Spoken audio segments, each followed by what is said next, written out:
Hello everyone, Phoenix Knight here. Welcome to the channel, and welcome back to the winter campaign in Arkham Horror, the card game. Today, we're all set to get into the last scenario of the Scarlet Keys campaign, which is our winter campaign this year, as we face the Congress of the Keys. But first up, we have to tend to a little bit of business, so we'll move into TTS to do that. First, we'll talk about upgrades. Diana will be up first. She took a charisma, as she was screaming for that ever since she took Brother Xavier. Permanent, you have one additional ally slot. When you turn on the charm, it could light the entire town. Diana also upgraded her other ward of protection to level 2, so we've got that all set to go here as well. Diana also took a brand of Cthulhu with her last upgrade. Takes an arcane slot, uses 6 charges. As an action to fight, you may use will instead of combat and get +1 skill value for the attack. If you succeed, spend 1 or 2 charges. Instead of its standard damage, this attack deals 1 damage per charge spent. But if you succeed by 0, lose an action.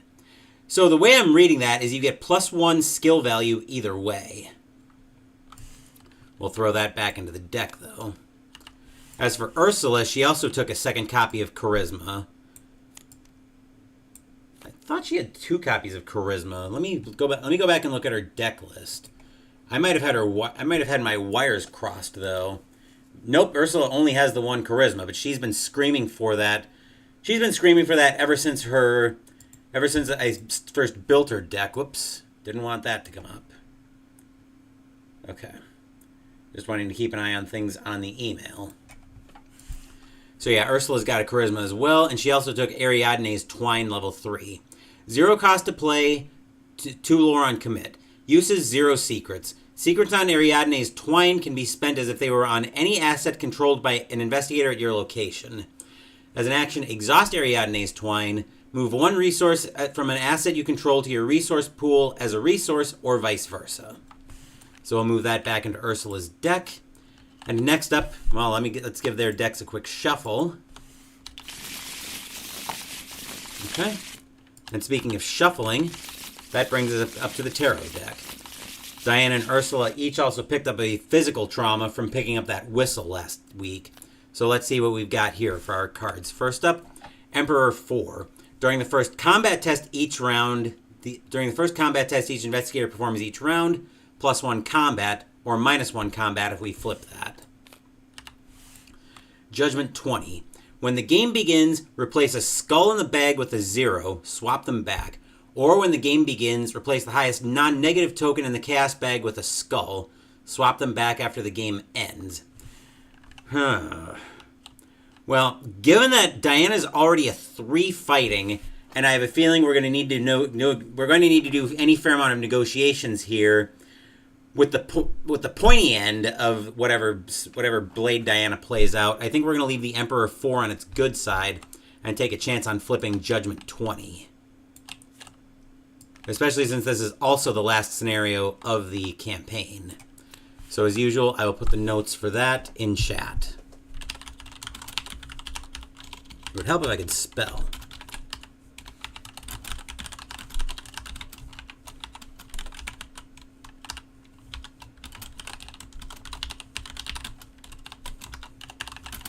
That'll probably be swapping a +1 with a skull. Yep. Okay. So swap +1 for skull.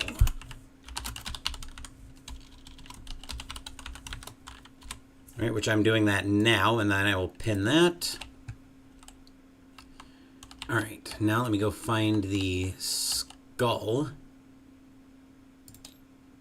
Someone is searching the bag. Okay. Hold on. Okay, never mind. Looks like we're fine there. There should be... Let me double check the start bag. Yep, 2 skulls in the bag. Okay. 2 skulls to start with, so now there's 3 in there. We'll give that a quick shuffle. And now that business is done, we'll bring the tarot deck out of the way. And then we will turn to setting up the scenario, Congress of the Keys. I'm going to need some scratch paper most likely for this, so I'm going to grab that out. Okay, I'll put that on a hard surface to write on. And then we will move into the campaign, into the scenario intro for Congress of the Keys. Depending on how you got here, if you've arrived at this finale due to a status report because time ran out, proceed to Intro 1. If you travel to Tunguska of your own accord, skip to Intro 2. We were on our way to Tunguska, but we got ambushed before we got there. Intro 1. You awaken in darkness. A sack is removed from your head, and your cheek is squeezed and struck once or twice for good measure. A sack is removed from your head and cast aside, and your cheek is squeezed and struck once or twice for good measure. Wake up, a sinister voice commands. You blink unconsciousness away and realize, with some panic, that you and your partners are bound to chairs.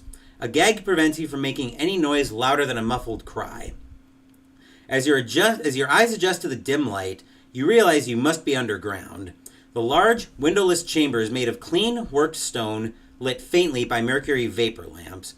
Scarlet tapestries line the walls, along with several glass cases and shelves containing old relics and historical artifacts. Dominating the room is an enormous central table, an elaborate pattern of lines and rings carved meticulously along its surface. Standing around this central table are a host of figures, some of them familiar to you, others unrecognizable. All of them bear red. Your heart surges in your throat. You have been brought here to account for your crimes against the coterie, the voice states, or to be commended, if that is the will of the Congress. We will now entertain any who wish to speak on your behalf or against you. Proceed to the Trial 1. The Trial 1. The coterie casts votes to determine your fate. Read the relevant passage from each of the following sections in order and tally all of the votes received. Each yea vote represents a coterie member who wishes to see you disposed of. Each nay vote represents a coterie member who wishes to keep you safe. An abstaining vote or a vote of silence is neither a yea or a nay. All right, so first up, if the cell aided the knight, we'll keep an eye on the campaign log. The cell did not aid the knight. The cell failed to fend off the beast. No. Haven't seen the last of the Claret Knight. No. Dogs are at war. No. And none of the above are true. I do not take pleasure in violence, says an elderly, well-dressed man in red. I believe these before us might be valuable assets. On the opposite end of the table, a crimson-hooded figure rumbles. That is why you are weak.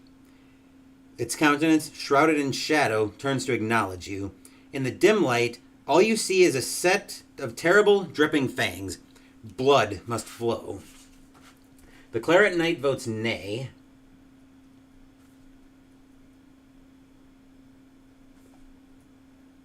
The beast in a cowl of crimson votes yea.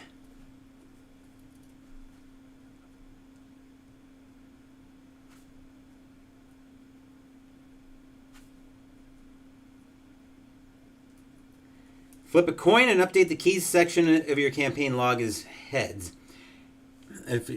Let's see if I've got a coin here. I do not. But that's easy enough to remedy, so bear with me while I go grab a coin.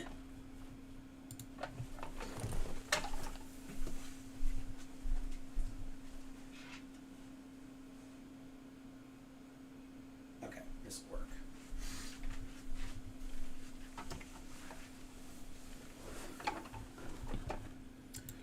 All right, so I've got a Canadian quarter right here. Let's see if I can bring it up to the camera. Heads.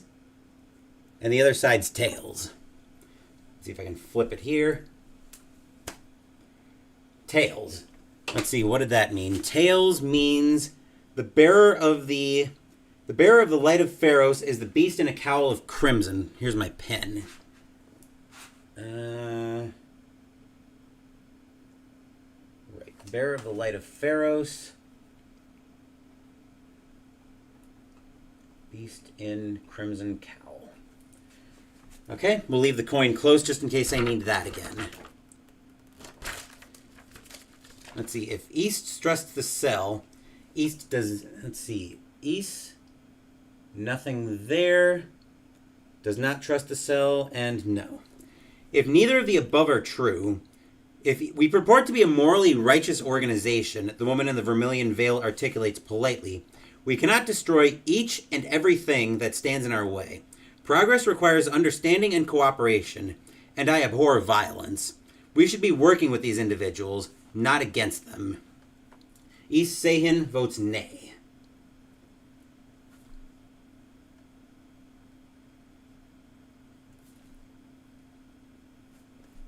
So we've got 1 yay and 2 nay votes. If you haven't seen the last of Amaranth, let's see. Nope. If the lovers are reunited, no. If Amaranth has left the coterie, Amaranth has left the coterie. Where is Amaranth? One of the others says aloud, causing a murmur to rise among the coterie. She has never missed a meeting. Under your gag, you allow yourself to smile. At least Erin was able to finally get away from the coterie's grasp and assume her real identity at last. Amaranth abstains.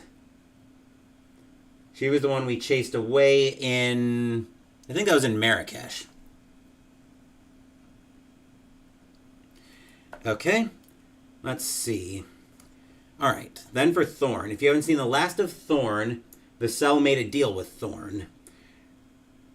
The one known as Thorn steps forward. Our extensive operations require that we collaborate with many across the globe. Researchers, local authorities, criminals. These before us are no different, and they have proven themselves to be quite useful. They aided our efforts in Anchorage, and even saw the wisdom in keeping the key there safe in our custody. Thorn votes nay. I'm not sure we saw the wisdom in keeping it in their custody, because we were intending to seize it later, but we encountered the bigger threat, and we had to deal with that first. If Aliki is on your side, she is not. Nope. We haven't seen the last of Aliki, no, and none of the above are true. From the shadows emerges a gossamer figure dressed in white, a golden-hued blade sheathed on her back and a veil of raven hair over her eyes. Her scarlet sash drifts along a breezeless wind. Her words are heralded by a shrill, muted whistling, and she speaks in a language you have never heard before. One of the coterie who seems to understand her, tallies this as a vote against you. Aliki votes yay.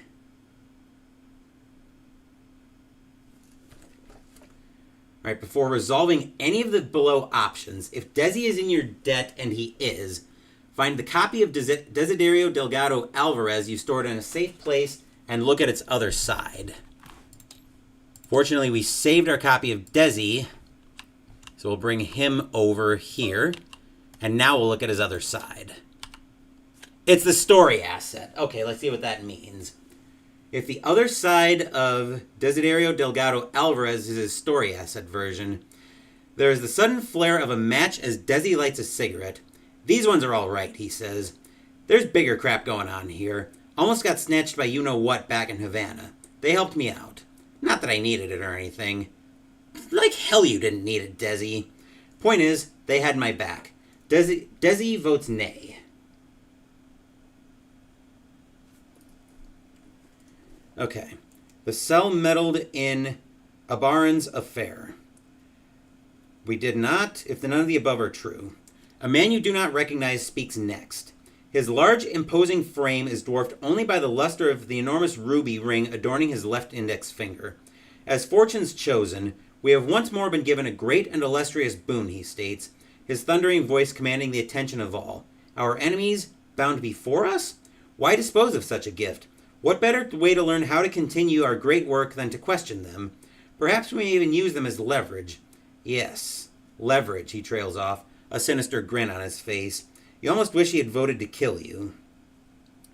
Okay, so Abaran, Arigoriaga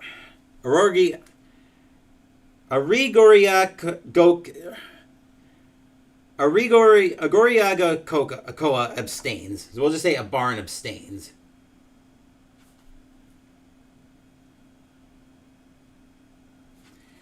No matter what, you can't see the red-gloved face, but you can imagine a great and terrible smile. The red-gloved man remains eerily silent. Joy.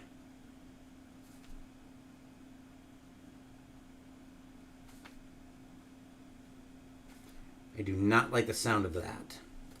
Okay, if the cell knows the true nature of the coterie, which we do not... If 3 or more coterie members are eerily silent, they are not. Only one has been so far, so we proceed. If we haven't seen the last of La Chica Roja, No. I don't think we even encountered her. We haven't seen the last of the Sanguine Watcher? No. If the Sanguine Watcher's torment continues? No. And neither of the above are true. A balding man with small ruby spectacles is next to speak, pointing a wiry, jagged finger at another of the assembled coterie. Why are these ones on trial here when it is she who has been acting against us, he cries. The woman steps forward, hiding her countenance from view by the brim of a wide-brimmed hat with a scarlet headband. Acting against us, you say? Wrong. She tips the brim of her hat up so everyone can see her dark brown eyes narrowing directly at the bespectacled man. Just you. You and the others gathered here who wear red just as an excuse to cause chaos. The two stare hatefully at one another for some time, taking the attention off you before the proceedings continue. Neither one of them seems to pay you any further heed. La Chica Roja abstains, as does the Sanguine Watcher.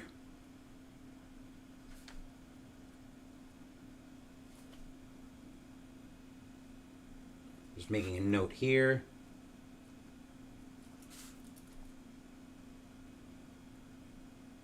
And we'll update the Sanguine Watcher as the bearer of the Weeping Lady.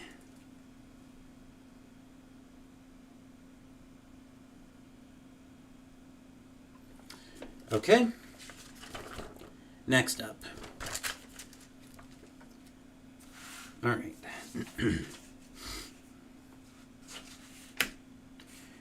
Okay, if you haven't seen the last of Suzanne Niang, nothing there. If she has you under her sway, no. If she's under your sway, no. If neither of the above are true. A woman holding a red parasol over her head speaks next, with a charming, alluring voice. I'm sorry, she begins, her glamour captivating the entire audience, but why are we wasting our time with such a paltry matter? Hope rises in your heart that she might speak reason. Just end them and be done with it, she says without even gazing your way. Your hopes shatter. Suzanne Niang votes yay.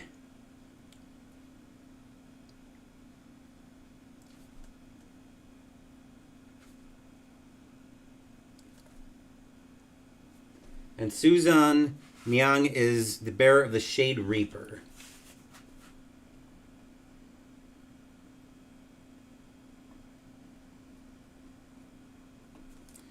Okay. Alright, now if Tuwali Masai is on your side, he's not. I think we were going to talk to him, but he fled to Bermuda. If the above is not true, a thin, clean-cut gentleman with dark skin and striking red glasses steps out of the shadows. While this entire ritual smacks of boarding school antics, I believe that any threat to the coterie should be dealt with swiftly and humanely. They are too dangerous to let go. Tuwali Masai votes yay.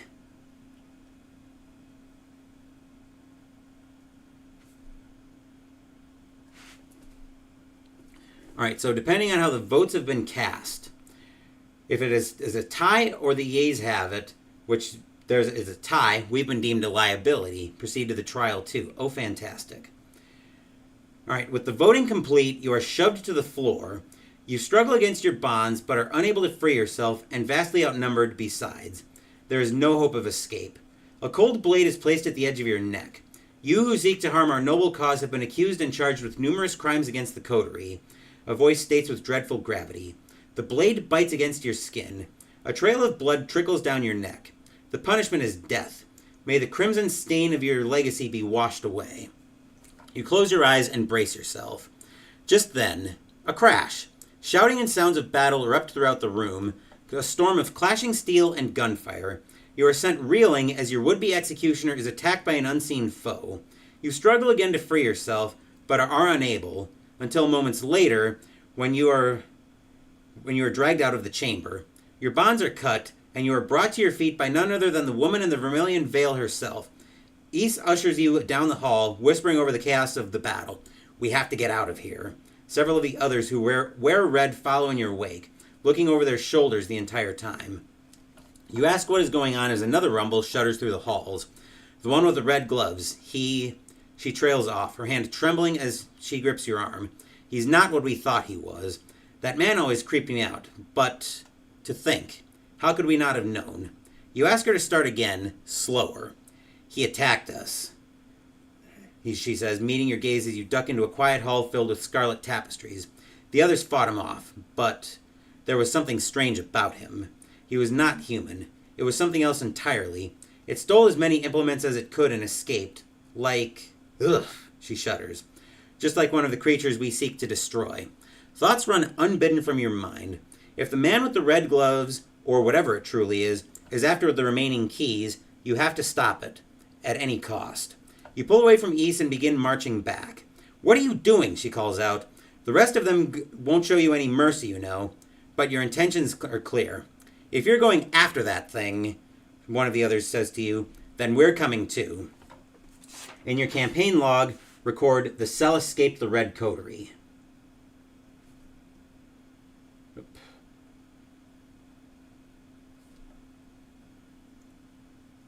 would help if I could spell. And now we proceed to set up version 1. Okay, set up version 1.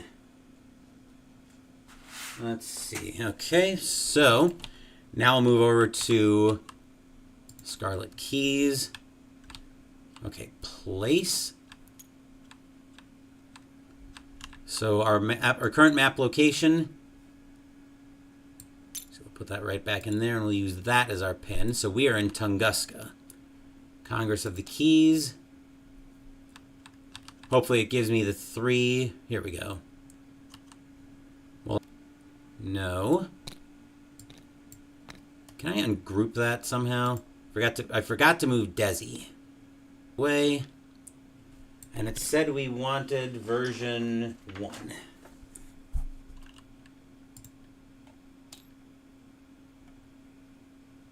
Oops.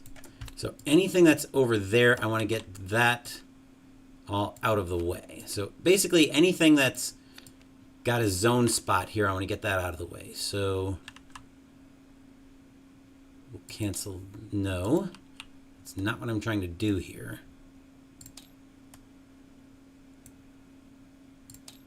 There we go. So now we'll place all of that out.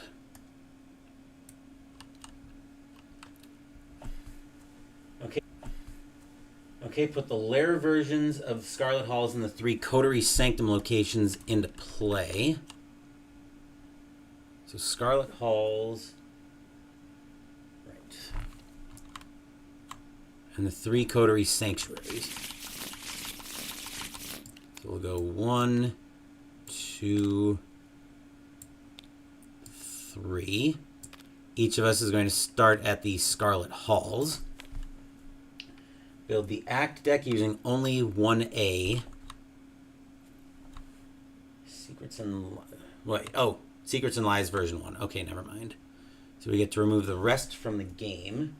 Find each coterie enemy who voted yay, along with the red-gloved man. Hopefully there's... Okay. We've got 9 coterie enemies. So who voted yay? It's a good thing I kept notes on this. Let's see. The Beast in the Crimson Cowl voted yay. A leaky...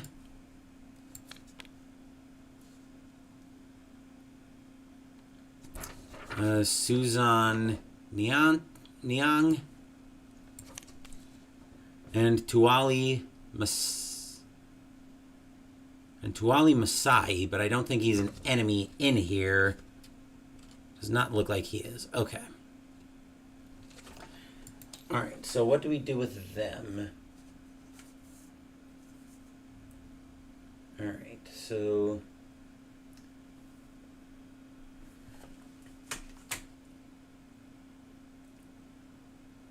Okay.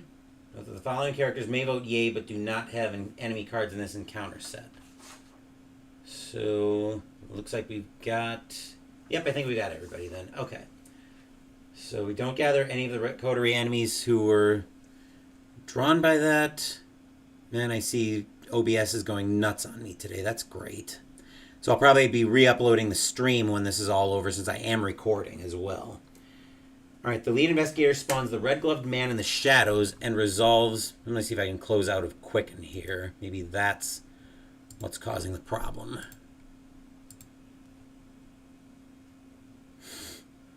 Because I know I don't have my laptop on. Okay, so the lead investigator spawns the red-gloved man in the shadows and resolves... Where is his concealed keyword? He doesn't have it. Yeah, I don't... Oh, it's granted by Act 1A. Okay, the red-gloved man gains concealed 1 per investigator, so concealed 2 is what he's got. So we need 2.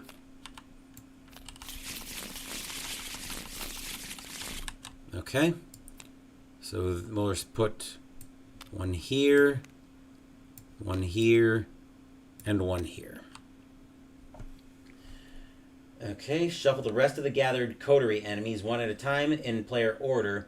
Each investigator other than the lead investigator draws 1 of them, spawning them as normal. So, okay. Shuffle the rest of the gathered coterie enemies one at a time in player order. Each investigator other than the lead investigator. Okay, so Ursula is going to spawn 1 of these.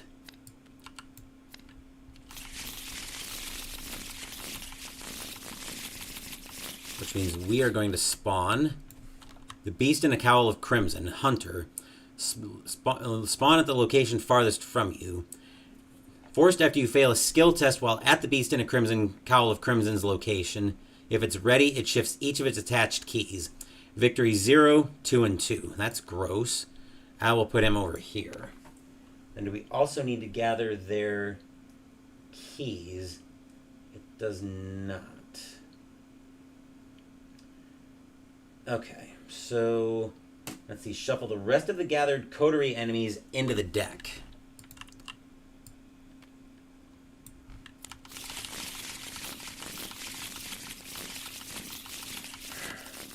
And I know I don't have my laptop on. Let me see if I can kill some of this stuff. Let's see if closing Outlook gives me any kind of help. Not particularly. So, yes, I know the stream's going to be... the stream looks terrible this morning, but what I'm going to do is I'm going to go ahead with it, and I'm going to re-upload the recording later. I think that's how we're going to do this. Because I'm already in the rhythm and I want to keep going with this. So that's what we're going to do. I'm going to keep going with the scenario, but I'll re-upload the recording later. So bear with me if it's terrible. Okay, so for each coterie member that voted nay, find their conspirator story asset and put them into play under any investigator's control. So the enemies who voted nay... Let's see. Once again, we've got notes for nay. I was wondering who else voted nay. Okay, so let's take a look at the 4 conspirators who are standing with us in this one. So the Claret Knight. As a fast action, we can exhaust the Claret Knight to either move up to 3 resources from your resource pool to the Claret Knight, or up to 3 resources from the Claret Knight to your resource pool, or to an asset you control as charges, ammo, supplies, or secrets. I will serve until such time as I am no longer needed. Claret Knight, her sworn champion. I'm going to give him to Diana. Mainly because there's a way. Let's put... And these assets are story assets and they don't take up the ally slot. So the reason I'm giving him to Diana, and I want to double check to make sure this works the way I think it will, as charges... Yes. How about as... Oh, actually, yeah, that does work. So, yeah, looks like this is the right decision, giving the Claret Knight to Diana. And I believe that works with Shriveling as well. I should still have a copy of Shriveling in the deck. Where in the world... Ah, here we go. And charges. Yep, okay. That'll work. So, giving him to Diana. Thorn... After a card if your investigator at your location sets a card aside as a hollow, exhaust Thorn. That investigator may take an immediate action as if it were their turn. Just admit it. I'm better at this than you. 2 and 2. We're going to give Thorn to Ursula. So we'll put Thorn off to the side there. And Iseihin, the Vermilion Veiled Lady. Say that 5 times fast. As an action, exhaust Iseihin. Look at the top card of any investigator's deck. You may place it, if it is not a weakness, you may place it face down beneath Ace. Limit 5 cards beneath her. Forced. After any key is shifted, the owner of each card beneath Ace may draws that card. Why do you suppose the keys have not been erased? 2 and 3. After any key is shifted. The question is, who's going to be more often to... Oh, that's after any key is shifted. I think we're going to give that one to... We're going to give that one to Ursula. And then Desiderio Delgado Alvarez, in your debt, despite it all. When an attack from a monster enemy deals damage to Desiderio Delgado Alvarez, exhaust him, cancel 1 of that damage, and deal 1 damage to the attacking enemy. 4 and 1. We're going to give him to Diana, since Diana is more likely to be going into battle. Let's see, what else? For each member who voted nay, okay? Set the 3 otherworld locations from the Congress of the Keys encounter set and the mimetic nemesis enemy encounter out of play. Shuffle all the remaining cards to build the encounter deck. Then we've got the second encounter deck, which also looks like it's set aside for now. So I think that's where we'll deal with that. And we are, let's make sure, hold on, gather each decoy mini card for everybody else. The rest of the decoys should be set aside. Yep, the rest of them are set aside out of play. Okay. So we're all set there. The locations on location adjacency in the realm of the outsiders and in the shadows are on page 57. I will take a glance at those. We'll go through them in greater detail. We'll go through those in greater detail when we need to. But okay. Okay. Like I said, we'll go through those in greater detail when we're ready for everything. So, I think with that, we are finally all set to begin. So let's draw our starting hands. First up, we'll take a look at Diana's hand. 1, 2, 3, 4. 2 drawn to the flames early. 4, Diana's going to do a lot with cluing. 5. Not sure how happy I am with that opening hand. Ursula, 1, 2, 3, 4, and 5. Okay, looking at hands, Diana's going to put aside Ward of Radiance and one of her Drawn to the Flames. I have a feeling I'm going to want to see at least one of those later in the scenario. Gross and not impressive, but it's a hand. I'd much rather have a blade in Diana's hand to start the scenario, but I've got to take what I can get. As for Ursula, let's see. We've got the Chthonian Stone, Pathfinder, Occult Lexicon, Hawkeye Folding Camera, and a Magnifying Glass. Slot pressure on Ursula's hands is going to be nuts, so I'm going to put the Magnifying Glass aside and pull another camera. Well, it's a hand. Not what I'm happy with, but it's a hand all the same. Okay, let's start with our act and agenda. So, Act 1A, Conflux of Consequence. I'm not going to try to read that gibberish. Forced. When this agenda advances, if it is Act 2, 3, or 4, skip the B side of this agenda and proceed directly to Agenda 2A. 3 doomed to advance, so it's probably going to fly up quick. And then Act 1A, Secrets and Lies. You have to find the man with the red gloves and discover what his plan is, but the remainder of the red coterie stands in his way. Don't they realize the true threat here? The red-gloved man gains Concealed 2 and can't be damaged. Objective, at the end of the round, if each investigator is at the same location as the red-gloved man, they may spend the requisite number of clues as a group to advance, and we need 4. So let's look at our starting location, the Scarlet Halls. The halls of the Red Coterie's secret hideout celebrate its long history of meddling with humanity, its walls adorned with ancient relics from past civilizations, scarlet red tapestries, and numerous portraits of important-looking people, all clad in red. And that flips into Shroud of 2, no clues. Forced. After you enter Scarlet Halls, for the remainder of your turn, as an additional cost for you to move from Scarlet Halls to a connecting location, you must either exhaust a conspirator asset you control or spend an additional action. Delightful. Fortunately, it is a Shroud of 2. I've got to bear in mind, though, that we've got this beast in a cowl of crimson breathing down our necks. But we are all set to get into this one, so I think Ursula will lead us off. Ursula, for action 1. Actually, I'm going to make a copy of... That should not be a rogue fight. That should be a seeker investigate. There we go. I'm going to make a copy of that as well, and just in case Ursula's Call of the Unknown comes up. I apologize again for the rough quality at the beginning of the stream. It seems like it's settled down now. I'll have to keep an eye on that. I know I had the scenario cut off last week and I had to re-upload the recording. I may be doing the same thing this week, but stay tuned for that.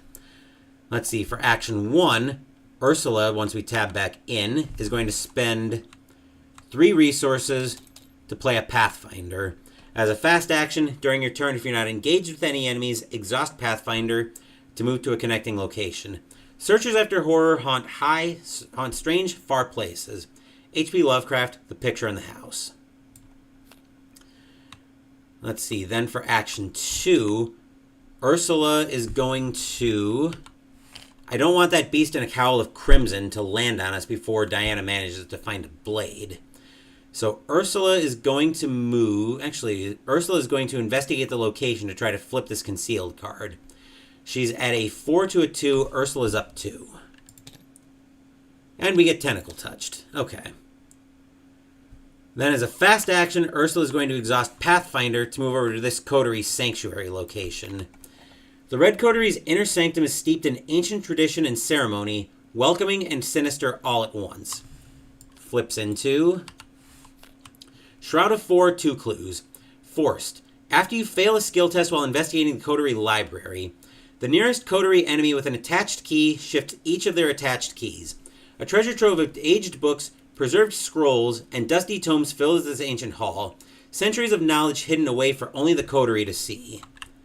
And then Ursula could take an investigate action. The beast in a crimson cowl. Okay, we need to go get the Light of Pharos, it looks like. Global, all keys. Here we go. We will spawn that, and I need to go find the... which key was I... Which key was I after? I'm surprised it didn't say anything about finding the keys that are attached to them. Yeah, that seems a little weird to me, but we're going to go ahead and... Oh, it's the Light of Pharos. That's what I'm looking for. So shifts their keys. So that is attached to... So that's attached to the beast in a cowl of crimson. And then Ursula is going to take her free investigate. She's up 1. Actually, she's even. That's Occultist, which is -5. You may flip a stable key you control to its unstable side to treat this token as a -2 instead. Unfortunately, even a -2 won't let us pass the test. So after you fail its skill test while investigating the coterie library, it's on the... I think it's on the stable side for now. So each investigator shifts with an the nearest coterie enemy with an attached key shift each of their attached keys. So okay, so that will shift there. And then Ursula for action 3 is going to... She's going to draw a card for action 3. That's a Eureka. All right, Ursula's done there. That looks like a great place for Diana to come in with a Drawn to the Flame, but we still need to find the man with the... we still need to find the red-gloved man first. So action 1, Diana will move in there. Action 2, she will play a Drawn to the Flame and draw an encounter card. Compulsion. Put it into play in your threat area.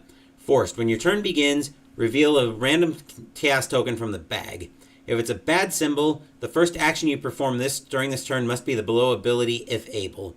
2 actions to discard it. Okay, and then for action 3, or that was action 2 to play Drawn to the Flame, but Diana will get the 2 clues. Action 3, Diana's going to draw a card since I really want to get a terrible secret. If there are no cards beneath Diana, shuffle it back into your deck. I really want to find a blade for Diana here sooner rather than later. And of course, we couldn't cancel that. So that'll do it for Diana. That'll do it for the action phase. Enemy phase, the Beast in a Cowl of Crimson moves over to the Scarlet Halls.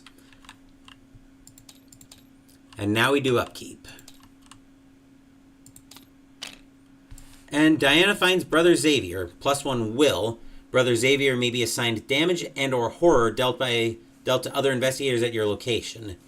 And as a reaction, when he's defeated, deal 2 damage to an enemy at your location. Ursula will draw. Let's see what she finds. Death 13, free from the past. Where was this at the start of the game? You get +1 lore. Mythos phase, and I see OBS, I see my stream's gone nuts again. First Doom up on the agenda. Diana will draw. Distorted Reasoning. Put it into play in your threat area. You can't perform the same type of action twice in a row. Types include Activate, Engage, Evade, Fight, Investigate, Move, Play, Resource, and Draw. Forced at the end of your turn, discard Test Will 3. If you succeed, discard Distorted Reasoning. I think Diana's going to... Diana's actually going to go ahead and cancel that. She's going to use a Dark Insight to cancel all of the card's effects and shuffle it back into the deck. So that will go back into the deck. And that's going underneath Diana, so she will get a resource and draw a card. And we find a Bandolier. Not that great right now, but that's options. Ursula will draw. Distorted Reasoning that Diana canceled for herself. Ursula is a little better positioned at that. Okay, so now that brings us back into the investigation phase. For action 1, Ursula will go first. She will move into the Scarlet Halls. For the remainder of the turn, she is going to exhaust Thorn. As an additional cost for you to move from Scarlet Halls to a connecting location. Unfortunately, that will make friends with the Beast in a Crimson Cowl. That was action 1. She's not going to take her free investigate action because that would trigger an attack of opportunity. Action 2, Ursula is going to try... Action 2, Ursula is going to try to evade. Unfortunately, she's even, so she'll commit a Eureka to go up 1. That's the second cultist in a row, and unfortunately, that doesn't help her pass that either. So she fails that. I'm going to give the Chaos Bag a shuffle. I'm a little bothered that I pulled two cultists in a row. And then action 3, Ursula... Oh, Ursula actually can't evade. She can't do the same thing twice in a row. So Ursula is going to... She just forfeit her remaining action. That 2 and 2 is going to... That 2 and 2 is going to tear her up quick. I think she's just going to try to punch it. Actually, you know what? She's actually going to shift the mirroring blade, dealing 2 damage to an enemy at her location. So that's a 2. Then we shift that to its unstable side. Each investigator takes 1 direct damage. Then we flip it. So theoretically, we probably theoretically could kill the... We could kill the man in the Crimson Cowl, the Beast in a Crimson Cowl of Crimson right here. If I feel like taking... I'd have to take 2 more damage to guarantee the kill.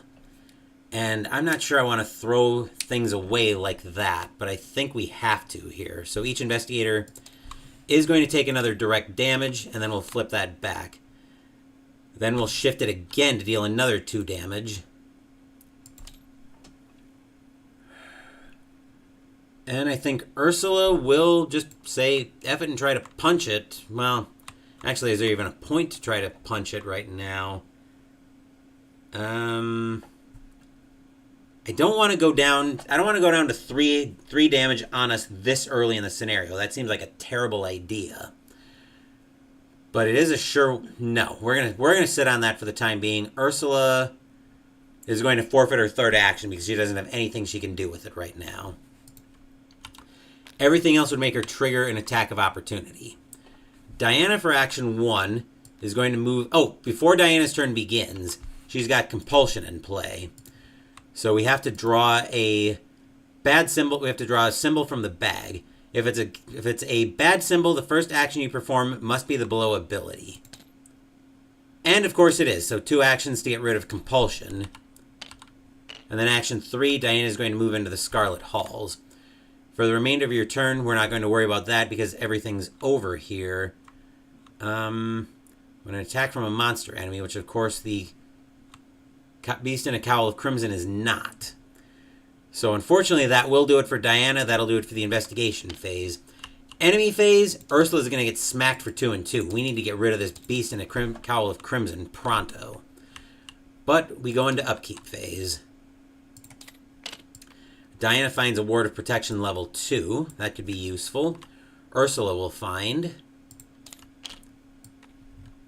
Dr. Milan Christopher. You are late to the party, Milan. Second Doom on the agenda. Diana will draw Bound in Red. If there are no coterie enemies in play, Bound in Red gains Surge. Attach it to the coterie enemy with the highest printed health. Attached enemy gets +1 of everything. Fight, evade, damage, and horror. As an action, flip a stable key you control to its unstable side, then discard Bound in Red. Any investigator at any location may trigger this ability. How about no? Diana's going to play Ward of Protection to cancel that, which will deal her a horror, but it'll also give her a resource and draw her a card. Paradimensional Understanding. Well, we're off to a hopping good start. Revelation, you must either choose one. Immediately shift an unstable key you control, or flip each stable key you control to its unstable side. Unfortunately, we are going to have to flip both of her keys to their unstable side, because we can't shift an unstable key she controls. Ursula draws. Oh, at the end of her turn, Ursula had to test Will 3. She's even. -1 keeps it. Ursula draws Splintered Space. Attach it to your location on Revelation and test Agility 3. If you fail, take 1 damage for each Hex Treachery attached to your location. After this test ends, if there are 3 copies of Splintered Space in play, discard them. So that will get attached to the location, and Ursula tests Agility 3. She's up 1, and that's where she's going to test. Rune is -2. If this is an attack against a ready outsider enemy, which it is not, you automatically fail instead. So Ursula takes another damage. She needs to get rid of that. We need to get rid of this Beast in a Crimson Cowl now. And going down to 1 health from dead seems like a very bad idea. So I think Diana is going to lead us off on that front. She is going to pay 2 resources to play Spectral Raise. Oh, never mind. Add your will value to your skill value for this attack. Immediately before this attack, you may engage the attacked enemy. Friendly Fire would kill Ursula, so I'm not even going to pretend to hesitate on that. Oh, Alt is how I zoom in. Deals +1 damage, +2 instead if the enemy is non-elite. If the symbol is revealed, return Spectral Razor to your hand at the end of your turn. Okay, so Diana right now is at a 3 + 3 is 6. That puts her up 3. And no, I'm not going to. I'll commit Bandolier, though, to go up 4. I was thinking about committing a vicious blow, but I'd rather save that for a tougher enemy. Up 4. We pull a -1, which means the beast in a cowl of crimson's dead. Goes in the victory display. Yep, it's got victory 0, so that gets it out of the way at least. And then that goes... The Light of Pharos goes out of the way. Okay, so...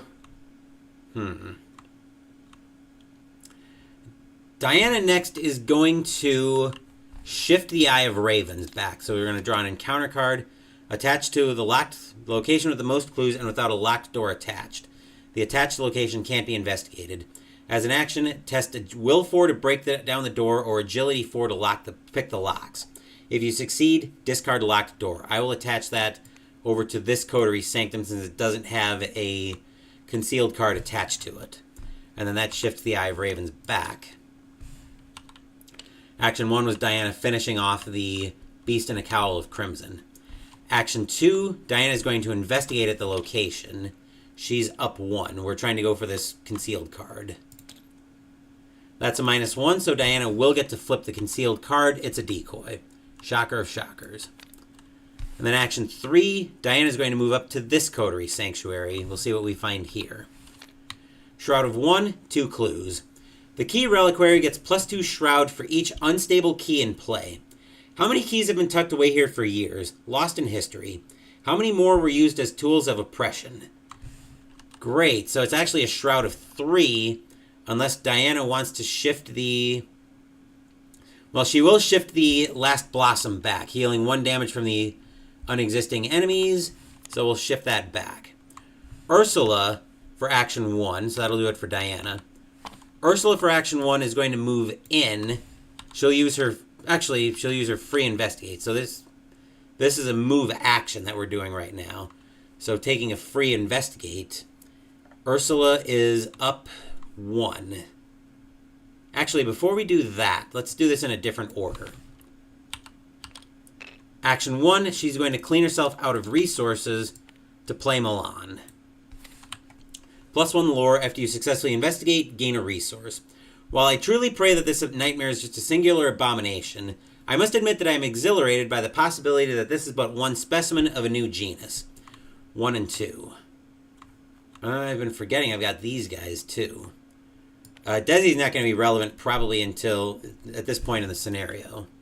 Ursula now is going to move up to the key reliquary. She's going to take her free investigate action. Ursula is up 2 now. And that's where she's going to test. A 0 gets her a clue and a resource. So that was an investigate action, which we can't do that again. Action 2, she will take a resource. And action 3, she's going to investigate again, up 2. Rune is a -2. Since it's not an attack against an enemy, it doesn't fail. So Ursula gets the clue. So now we've got the clues, but now we just need to go find the... Now we just need to go find the man in the red-gloved man. He's at one of the... He's at one of the remaining 2 locations. That's it for Ursula. That's it for the investigation phase. Enemy phase, Diana killed our only enemy in play. So now we do upkeep. And we find a hypnotic gaze for Diana. As for Ursula, she will find an inquiring mind. Okay, Mythos phase. We go up. We actually are advancing the agenda already. Look at that. All right. Swift and Scarlet. If the current act is Secrets and Lies version 1, which it still is, ley lines of paradimensional energy surround you, threatening to tear you apart. Each enemy shifts each of their attached keys, immediately resolve an additional enemy phase, then resolve the current phase. Additional enemy phase done because our only enemy is dead. So now back to the current phase. Agenda 2. The World Unbidden, 10 doomed to advance that. Okay, so that was an uneventful phase. Diana will draw. Touch of the Beyond. Revelation, place 1 doom on the asset you control with the highest printed resource cost. If no doom was placed by this effect, Touch of the Beyond gains surge. I felt a curious humming from deep within, as though I were being called elsewhere. Virgil Gray in the Court of the Outsiders. Diana doesn't control an asset, so that gains surge. Beyond the Pale. Attach it to your location and test Will 3. If you fail, take 1 horror for each hex treachery attached to your location. After this test ends, if there are exactly 3 copies of Beyond the Pale in play, discard them. So that gets attached there, and then Diana tests Will 3. She is even, and that's where she'll test. That's a rune, which is a -2, so Diana takes 1 horror. Ursula will draw another Beyond the Pale, so she's got to test Will 3. She's also even, and not going to commit. That's a 0. Ursula's clear. Okay, now back to the investigation phase. Ursula, for action 1, is going to investigate. She is up 2, trying to flip over the concealed card. That's Occultist, which is a -5. You may flip a stable key you control to its unstable side. We can't do that, so we fail. Ursula, for action 2, remember, we can't... Oh, at the end of her turn. Ursula should have tested that. We'll test that now. -1, she's still got it. Alright, so action 2, she's going to spend 2 resources to play her Occult Lexicon.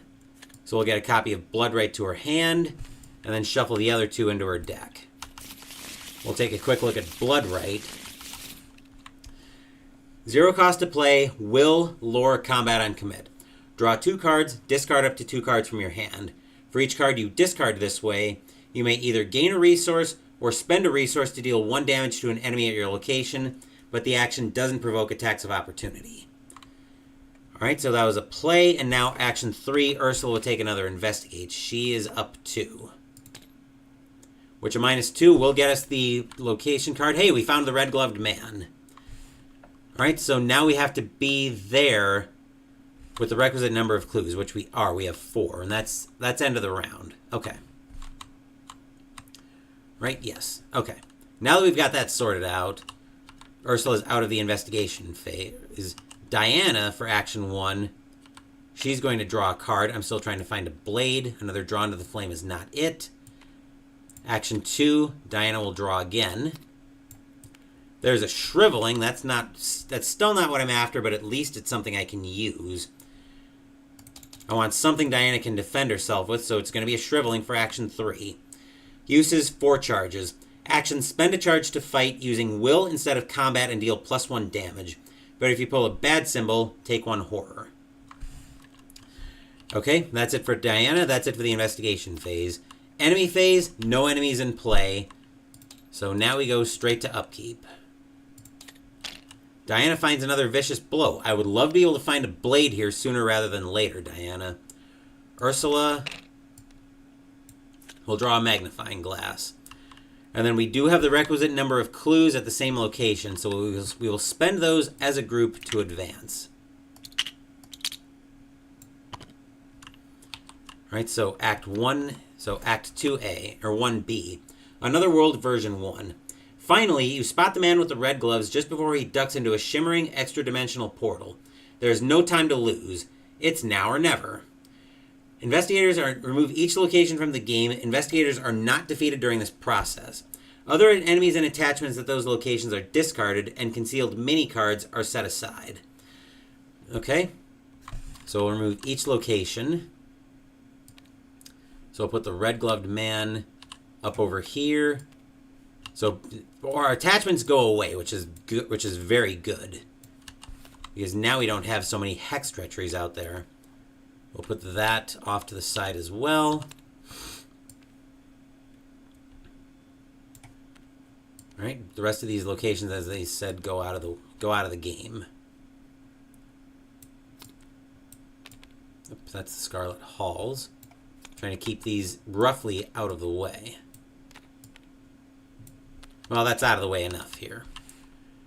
All right, put the Knotted Tower, Gravity-Defying Climb, and the Towering Vertex locations into play in a straight vertical line. with the towering vertex at the top and the knotted tower at the bottom. Okay, so otherworld locations. So we want... So what did we want? The knotted tower, gravity-defying climb, and vertex, and towering vertex. Okay, so they should be in play like so. That was a decoy card as well, so that will go in there. And each investigator... Okay, right. Take the top... Right, the towering vertex at the top and the knotted tower at the bottom, which we've got that. Okay. All right. Where were we? Oh, yes, back here. So take the top 3 locations of the Otherworld deck and place them in the shadows. So the Otherworld location deck. Wait, did I miss something here? No. Oh, wait, these. Okay. So take the top 3 locations in the Otherworld deck. And, oh, these should be in the shadows. Let's put the shadows over here. Okay. And place them in the shadows, arranged in a line from left to right. Take the 3 City of Remnants mini cards, shuffle them face down, and arrange them around the knotted tower as follows. So we need the City of Remnants mini cards. Okay.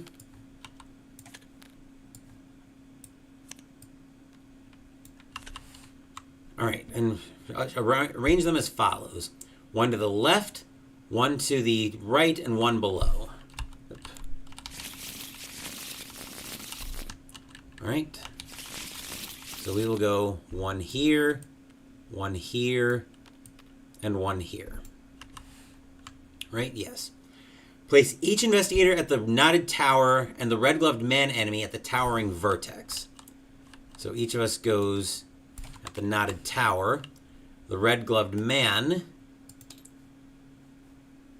who should be right here, yep. He will go at the towering vertex. We'll take a look at all of this in a second because a lot's changing. Remove the encounter deck and discard pile from the game, replacing them with the second encounter deck.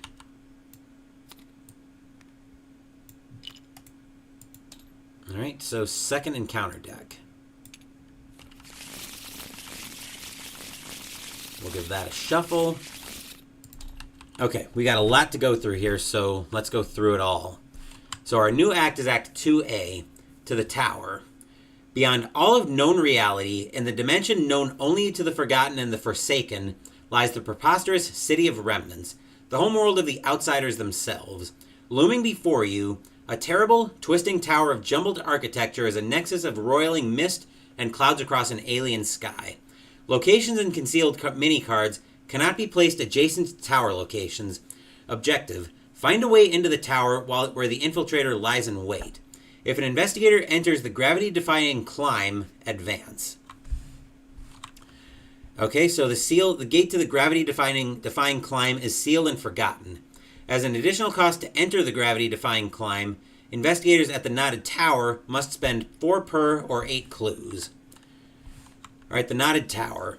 In the nexus of this jumbled otherworld rises the tower, a sinister structure of assorted materials climbing out of the tangled city, looming countless stories over you like a skyscraper of forgotten architecture. An otherworldly mist snakes around the tower's length, flanked on all sides by barren, jagged peaks. I'll test Ursula's distorted reasoning again in a second, but first we need to see that flip into a shroud of 3, no clues. Reaction: after a location is placed adjacent to the knotted tower, move to that location from the knotted tower. And o'er it all loomed the blasphemous effigy, a ruinous testament to conquered worlds. Virgil Gray in the Court of the Outsiders. Okay, so there's got to be a way to put locations into play. Let's see. Okay. Oh, I think I see how. Wait a second. Hold on. Did I do something wrong and place them around the knotted tower? Okay, so Locations and mini cards cannot be placed adjacent to the tower.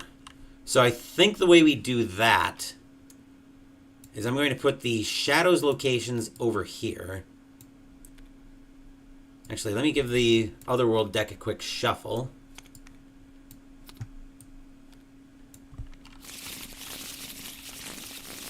Actually, we're going to put the Otherworld deck over here.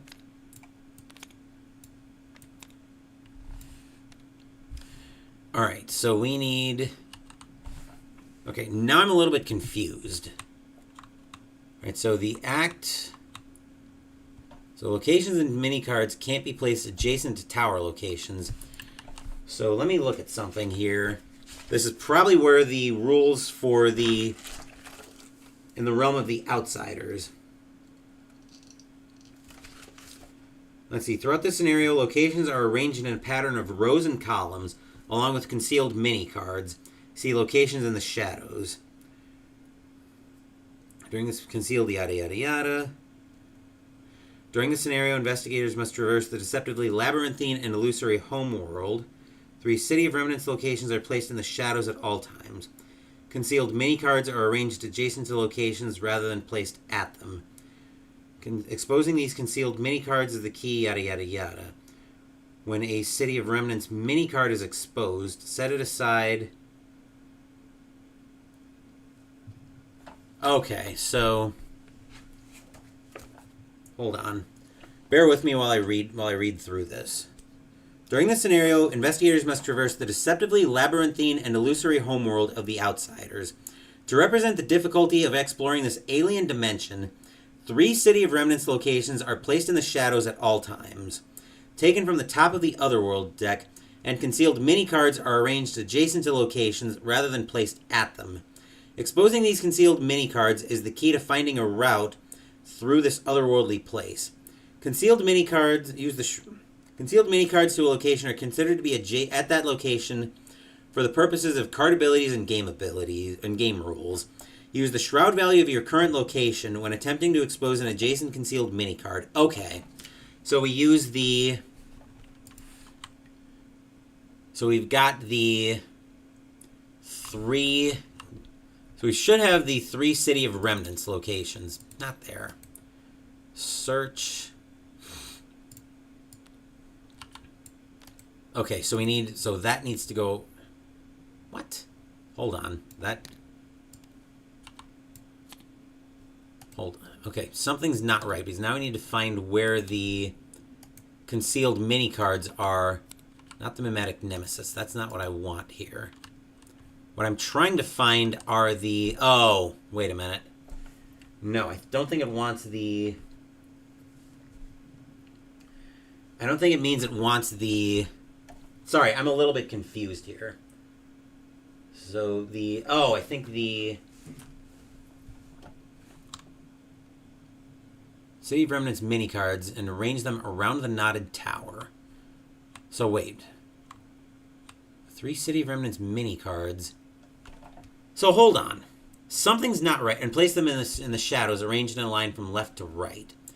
Take the 3 City of Remnants mini cards, shuffle them face down, and arrange them around the knotted tower. Oh, they go around the knotted tower. I'm dumb. I thought they went around the towering vertex. Okay. Now that I'm done being an idiot about that, let's get the cards over to the right location. Herp-a-derp-a-derp. Wow. It is not my day. Okay, so, yeah, it helps if I arrange them around the right location. Okay, now that we're done being stupid. Now we've got it figured out. Okay, so now these become mini cards. And okay, one to the left, one to the right, and one below. So we actually... So I think we're going to do something a little bit different. I'm going to move all of this. We're going to move all of this up here. So that one below is going to go there. And I assume we make the connections based on the direction. I assume we make the connections based on the direction that we decide we're going for. So if we place the location below where its mini card was. Okay. So Didn't say anything about resolving the concealed keyword for each location. So I'm assuming that's not a thing. That might be something that comes into play a little bit more later. But I think we now have something of a direction to move in. My apologies for that. That was extremely confusing. If you've played this scenario a lot more, feel free to add clarifications in the chat. This is only my second time going through this scenario, so yes, I'm a bit confused, but I think I've got everything straight now. So it looks like we want the concealed mini cards for the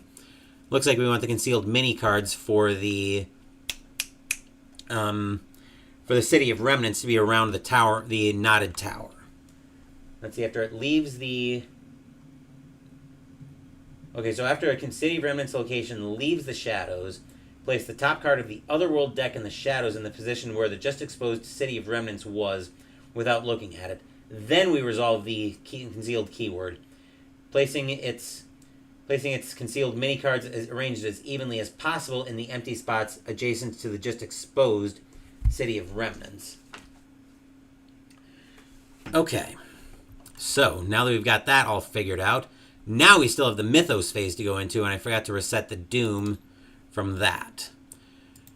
Okay, wow, that made my head spin a little bit. Anyway, Mythos phase puts our first Doom on the agenda. Diana will draw. Good old Ancient Evils. Place one Doom on the current agenda. This effect can cause the current agenda to advance. Dark forces stir against you. If you don't act quickly, a sinister plot will be fulfilled. Well, they seem to be well on their way already. Ursula will then draw another Ancient Evils, and I know I shuffled this. Just to be sure, I'm going to shuffle it again. Yikes. Just like that, we've got 3 Doom up already. The Red-Gloved Man is at the Towering Vertex. Okay, the investigation phase. Shroud is 3, huh? And I'd never tested Ursula's Distorted Reasoning. She X's the current act number, still has it. Okay, so action 1, Diana is going to investigate. She is even. And we're going to go, it doesn't matter for which one of these we go for. We'll go for this card, I guess. -1 doesn't get it done. Diana's actually going to go ahead and shift the Last Blossom to heal everybody for 1 and 1. Just to take Ursula away from that. Heal 1 damage from each enemy in play. Action 2, Diana's going to run it back. She's still even. Is there anything we want to commit? No. -1, still no. Action 3, Diana will run it back, still even. Skull, still no. Great, we're off to a great start here. Ursula, action 1, she's going to investigate up 2. Elder Sign is a +1. After this test ends, you may move to a concealed location, except we can't. So we'll go for this location. This card will find the City of Remnants at the left, so we're exposing that. If it's in the left position, Ursula will lose 2 resources. She'll net losing 1. So that will go over here. And then Ursula will move over there. She will find, actually, location adjacency. Each location is connected to each location adjacent to it. So I'm going to put a connection marker in here. And we see a Shroud of 2 clues at the Rambling Route. Increase the difficulty to fight or evade each concealed mini card at Rambling Route by 2. Objective or action, spend X resources to choose a concealed mini card adjacent to a location X connections away. Look at its revealed side without exposing it. Group limit once per game. So now we need to replace the location in the left part of the shadows. Then, what did I do with the concealed mini card for the left? Okay. We'll shuffle those up. We'll go 1 above, 1 to the right. Ursula will then take her free investigate. She is up. Actually, she can't take the same action twice in a row, and technically that does count as an investigate action. So yeah, that's unfortunate. For action 2, Ursula will take a resource And action 3, now she'll investigate up 2. And get tentacle touched. Wunderbar. End of her turn, Ursula will test distorted reasoning. She's at even. I will commit inquiring mind to go up 3. Elder Sign, once again, is a +1, but I want Ursula there so she can get the clues. But more importantly, distorted reasoning is gone. And that's it for Ursula. Diana is going to investigate going for the location below. She is at even at the location. Actually, that was it for Diana. Never mind. She went first. That's it for the upkeep phase. Enemy phase, the red-gloved man is just chilling up there. So now we do upkeep phase. Diana finds a Ward of Radiance, which is a play when an investigator location draws a non-weakness treachery. Reveal 5 random chaos tokens from the bag. If you pull a bless or a good symbol, cancel the treachery card's revelation. Ursula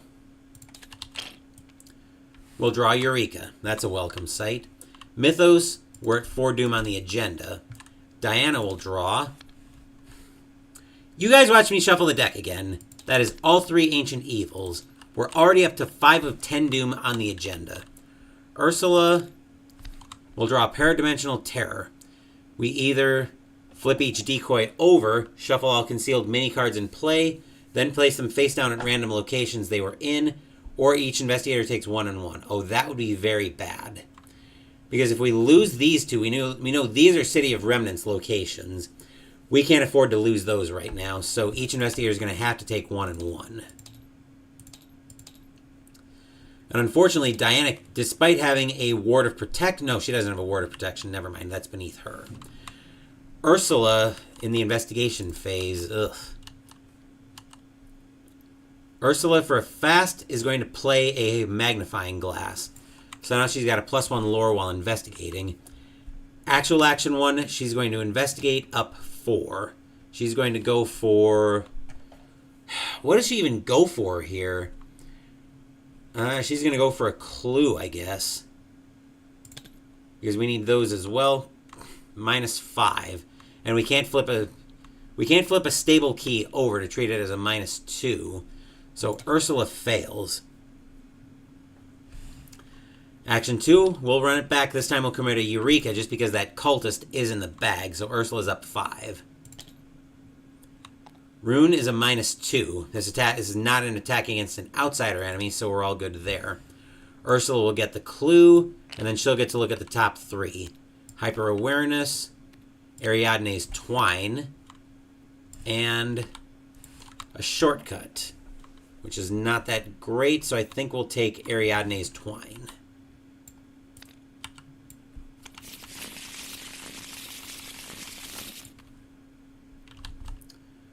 Let's see.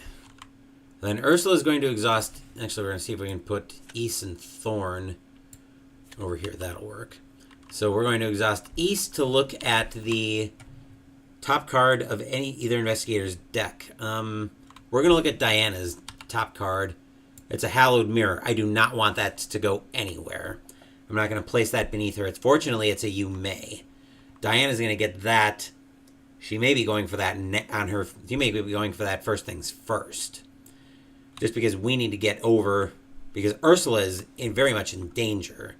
But we do have some shields that we can throw some damage on if we need to.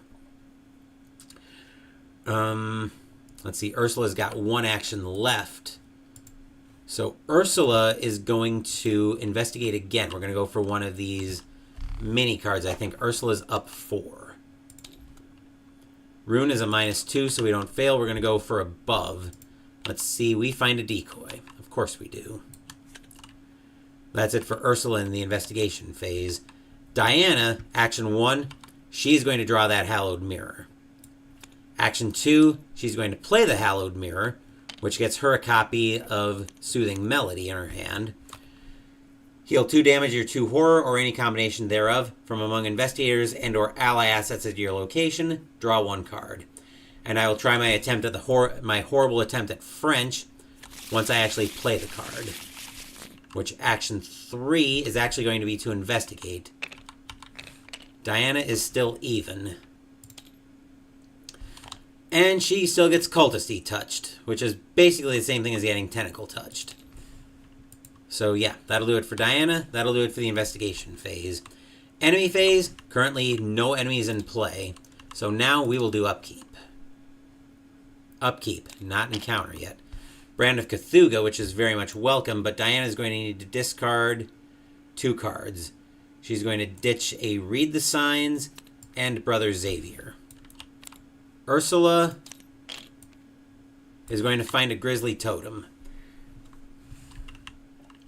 Okay, Mythos phase, 6th Doom on the agenda.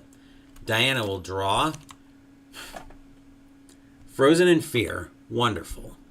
First time you perform one of the following actions each round, move, fight, or evade, it costs 1 additional action. Forced at the end of your turn, test Will 3. If you succeed, discard it. Actually, you know what? Diana's going to try a Ward of Radiance. So reveal 5 random cast tokens from the bag. If a Bless or Elder Sign is among them, cancel the treachery card's revealed effect. So 1, 2, 3, 4, 5. Diana's frozen in fear. I tried. Ursula will draw. Matter Inversion. Attached to an outsider enemy without a copy of Matter Inversion attached. If you can't, it gains Surge. So nothing there. Ursula gains Surge. Paracausal Entity. 3/5 Hunter. Forced. When it engages you, look at the top card of your deck. If it's not a weakness, set it aside out of play as a hollow. File number AT-151. Subject appears as hyperphysical distortion, devoid of mass. Capable of hollowing contacted matter. See file number AV-245. Containment impossible. Ursula will look at the top card. It's a strange solution, so that goes aside out of play as a hollow. And when an investigator at your location sets a card aside out of play as a hollow, Exhaust Thorn, which we will do, an investigator at that investigator may take an immediate action as if it were their turn. So Ursula is going to play a Bloodright. Draw 2 cards, discard 2 from your hand. For each card discarded this way, you can either gain a resource or spend a resource to deal 1 damage to an enemy at your location. This action doesn't provoke attacks of opportunity. And because Ursula's got the upgraded Occult Lexicon, we're actually going to shuffle it into Ursula's deck. So 1, which is another shortcut, and 2. I don't know if nope, I did shuffle this. Okay. So Ursula's going to discard both of her Hawkeye folding cameras, then spend 2 resources to deal 2 damage to the Paracausal Entity and kill that, and then Bloodright shuffles back into her deck.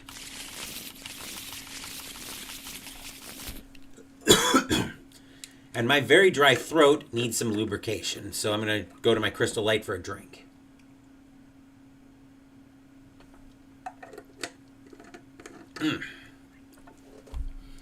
Okay. Now back to business. Let's see. Diana's going to go first. Actions 1 and 2 are both going to be a move action to move over to Ursula. And then action 3, Diana's going to heal Ursula for, I think, 2 damage. Ad leur chanson se mêle au clair de lune. Aut calme clair de lune triste et beau. Paul Verlaine, Clair de Lune. Somebody who can do a lot better in French can try their hand at that. So Ursula will heal for 2 damage, and then Diana will draw another Ward of Protection level 2. That'll be very helpful, I'm sure. Oop, I moved Frozen in Fear when I meant to move Diana. Speaking of Frozen in Fear, Diana's got to test that. She's at even, and yeah, that's where she'll test. -2 means Diana's still frozen in fear. Delightful. Alright, Ursula will now go for an investigation action. She's at... Oh, that's increased the difficulty to fight or evade each concealed mini card. So it's actually a Shroud of 4, but she's going to go for the clue right now. Ursula's up 4. A 0 gets her the clue and a resource from Milan. Action 2, Ursula's going to try for the mini card. She's up 2 on that. So she's investigating the concealed mini card here. That's Occultist. That's a -5, which we fail at that. Action 3, Ursula will run it back.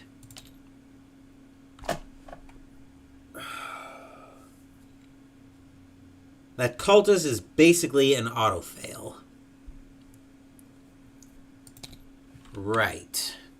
So I think each investigator is going to take a direct damage so Ursula can actually flip that back if we need to. That'll do it for Diana and Ursula. That'll do it for the investigation phase. Enemy phase, no enemies in play, so now we'll do upkeep. As now Diana finds her terrible secret. For each card beneath Diana, you either discard it or take a horror. We can't cancel it. Diana's going to take 2 horror. Ursula will draw. Oop. Well, that'll be her encounter. Actually, that's Diana's encounter card. I'll look at that in a second. I got to do upkeep for Ursula first. And she'll find a back injury. Fantastic. I think we're gonna have to plan on spending the 2 actions to discard that. 7th Doom on the agenda. Diana finds a Paradigm Effacer. Aloof Hunter. Forced. After you end your turn there, look at the top card of your deck. If it's not a weakness, set it aside out of play as a hollow. Then if you own 3 or more set aside hollows, Paradigm Effacer attacks you. 1 and 1. Ursula will draw. Another paracausal entity. Wonderful. Alright, then Ursula looks at the top card of her deck. Bloodright. Great. So now we set something aside out of play as a hollow. So Thorn is going to let us take an evasion action, which actually, it lets us take an action. Is it going to be to evade? Yeah. Ursula is up 1, trying to evade. She's going to commit a shortcut to go up 2. And that's where she'll test. Rune is a -2. If this is an attack, it's an evade against a ready outsider enemy. So Ursula will evade that. Ugh. Okay, so that didn't count against Ursula's actions.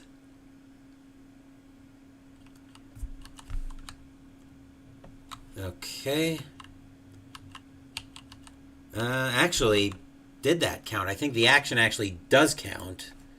So let me look here. Because now I want to figure out if the action from Thorn actually counts against...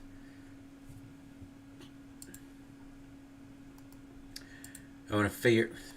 Why is it not giving me the story? Oh, here we go. Yeah, I don't know if this counts as an I haven't been counting it as an action as part of your turn, so I'm not going to count it here as an action on your turn.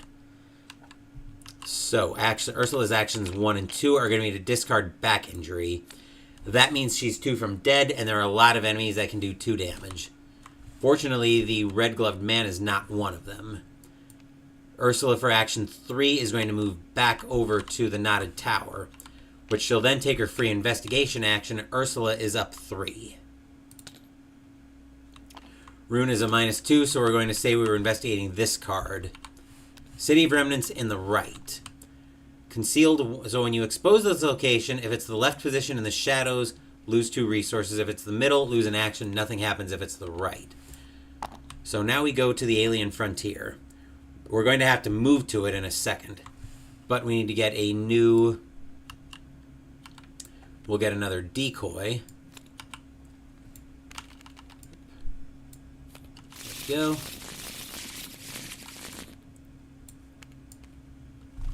Ursula will have to move over there. After she's moved over there to a connecting location from above or below it. Okay, so we don't have to do the test since we're moving from the location to the right. That is a relief. But still a very bad situation here, and we're out of Ursula's free investigate. Diana for action 1, actually actions 1 and 2, is going to be to move back to the knotted tower. And then action 3, she's going to play the Brand of Cthulhu. So we saw this when we did upgrades earlier. That'll do it for Diana. That'll do it for the investigation phase. At the end of her turn, she's got to test Will 3 to try to get rid of Frozen in Fear. Diana is even. And a +1 lets her get rid of it. Okay, cool. So that's gone. Enemy phase, the Paradigm Effacer comes after Diana, since that's the adjacent location. And then we didn't end our turn there, so we're good there. And now we do upkeep phase. So Diana will draw. An Enchanted Blade. Where has this been all scenario? But we are definitely going to play it out. Ursula will then draw. Deduction, level 2. That's also been kind of late to the party. And the Paracausal Entity wakes up. Mythos phase. Doom on the agenda goes up to 8. We're at 8 of 10 in play. Diana will draw Substance Dissimulation. For each set-aside hollow you own, if there are one or more copies of that hollow in your play area and or hand, discard those copies and take 1 damage and 1 horror. If no copies are discarded by this effect, choose a non-weakness card you control in your play hand or play area and set it aside out of play as a hollow. File number AV-245. Supplemental. No energy conversion observed. What happened to hollow matter? We actually could cancel that. And yes, I am going to cancel that because I need to protect my hand. Diana is going to pay 1 resource to play a Ward of Protection. So cancel the card's effect, then take 1 horror. And then Diana will gain a resource and a card, which will be Greta Wagner. Also kind of not particularly useful right now. Ursula will draw. Memory Variant. Put it into play next to the agenda deck. If after an event is played, instead of discarding it, set it aside out of play as a hollow. As an action, test Will 4. If you succeed, discard Memory Variant, and any investigator may trigger this ability. Okay. So, yeah. That's going to be fun. Alright. Let's see what we want to do here. Do we want to try to take out this Effacer? Let's see. That would be you may use Will instead of Combat and get +1 skill value. Yeah. I think Diana's going to try to take out the... if I do that, I'm basically locking her down to the... if I do that, I'm basically locking Diana down to the Knotted Tower and planning on getting hit by the Paracausal Entity, which I am not crazy about that. Because that's going to get Diana defeated by Sanity if I fail to take out the Effacer.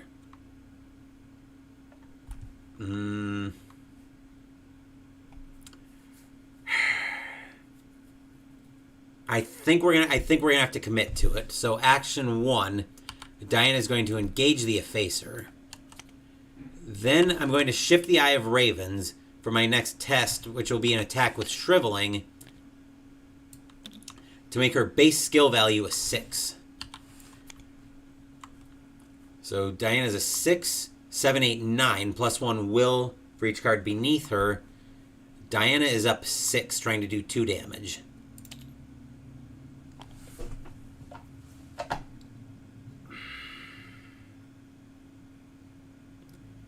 Tentacle touched. Why now? Alright, let's remember we've got... Actually, hold on a second. When it deals damage to Desi... Oh no, I do not want to put that horror on Desi. That's going to get him defeated. We'll put it on the Claret Knight, though. So yeah, we failed that. Then we'll shift it back to find an Otherworldly Mimic.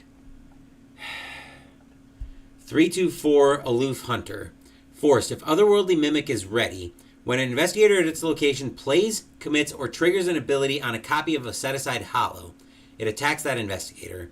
File number AV-261 Supplemental. Subject appears to have returned to normal state of matter. 2 horror. Fortunately, that is aloof.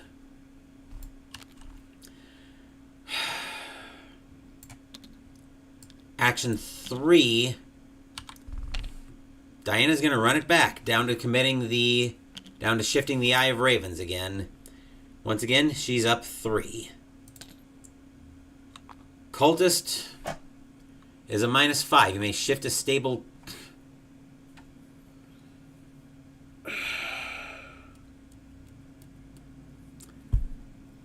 That's another horror on... That's...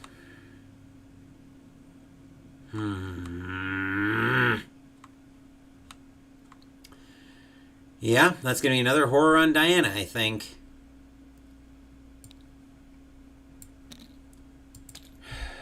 Great. Yeah. That's it for Diana, and now she's basically going to be defeated by... She's going to be defeated here. There's nothing I... Well, there might be something I can do about that. Ursula's not in great shape either, though. And Diana does end her turn at the location. Look at the top card of your deck. It's an Eldritch Inspiration because of course it is. So we put that aside. And now the clock is ticking. Well, actually the clock is ticking for Diana anyway. I think the only way Diana doesn't get defeated is if Ursula moves over for action 1. Action 2, she will play... she's going to lose this due to slot pressure. That's a dumb idea. Actually, she won't lose field work to slot pressure, but I'd rather have it for a commit. Action 2, she's going to engage the Effacer off Diana, because otherwise it's going to kill her. And then action 3, Ursula will try to evade it. Ursula's up 1, trying to evade.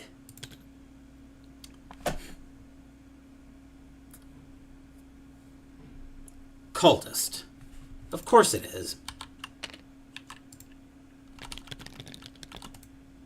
That bag is 4 cultists in it. That probably explains why I'm pulling nothing but cultists this scenario.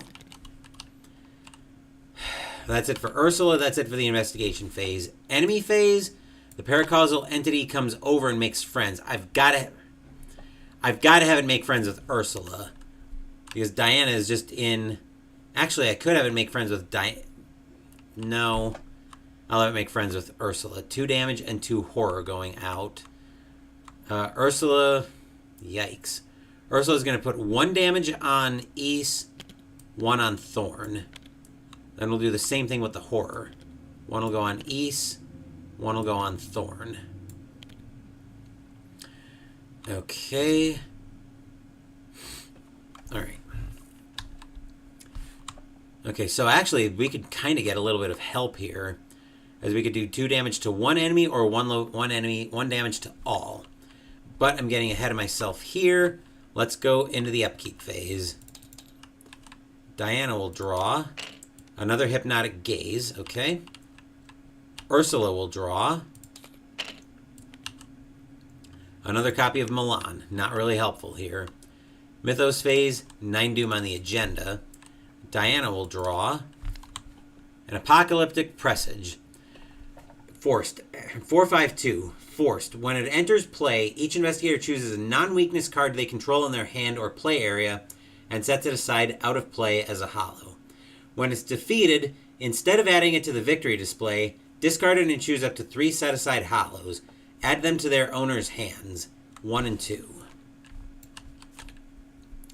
Well, we're off to a good start here. Ursula will draw.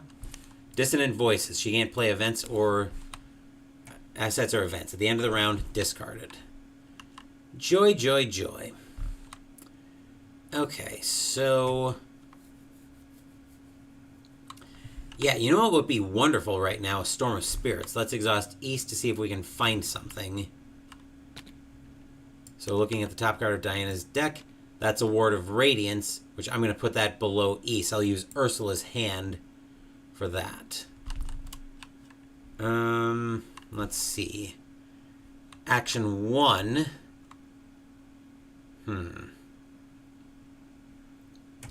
This is a really bad situation. So I think Diana is going to... What is she going to do? Actually, she's going to shift the Eye of Ravens back and draw an encounter card. Dissonant Voices. Delightful, and I was going to try to play the Blade here this turn. Well, I guess we'll do the Eye of Ravens with a charge of Shriveling on the Apocalyptic Presage. So 6/9. Diana is up 6, but this is, well, she's up 6.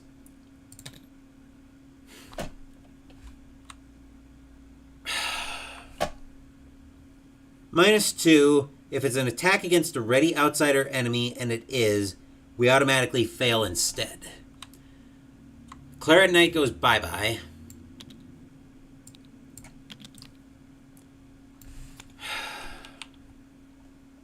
Jeez Louise.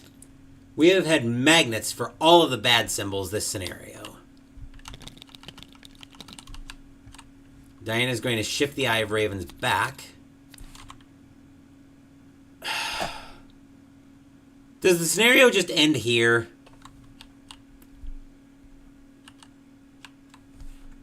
No. Desi can take one. Actually, Desi can take all of it. He's going to have to.